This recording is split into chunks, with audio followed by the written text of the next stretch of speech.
Well, it's been around about a year since I started on my EV journey, and even in that small amount of time, I look back now and think I did not have a clue what I was doing, or even if it was sensible for me to have an electric vehicle.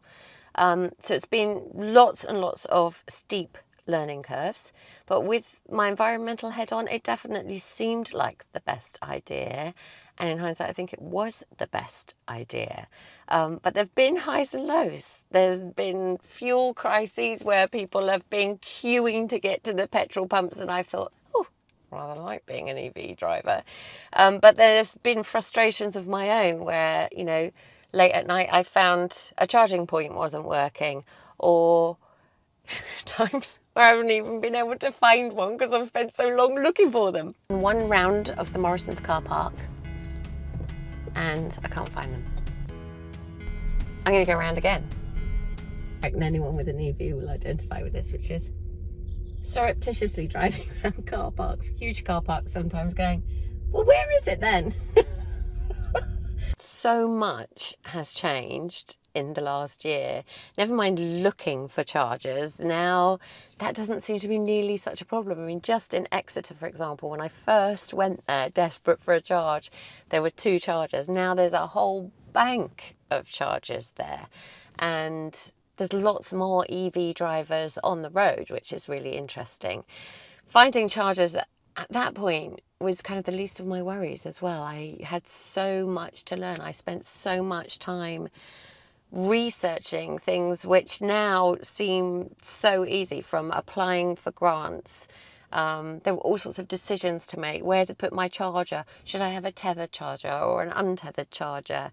All those things which are part of the learning curve and feel a little bit hard at the time, now all just fell into place and all just seem like an easy way of life to me. Getting used to charging my car, knowing where the next charger is going to be if I need one. All of those things just seem to make it so much easier. And that is in part down to the wonderful people that we've met along the way, because the EV community is a really special one. People like Greg at Zoom EV were amazing. James and Kate, who were we met online, the EV team. Joel at Co-Charger, we met down in Exeter as well. And Mark and all the team at Hendy, who, you know, we were test driving all these different EVs and seeing what was out there. And then going up to the Fully Charged, that whole big exhibition, and meeting Dan and Robert and talking about, you know, where we were at with EVs, where the future's going with EVs.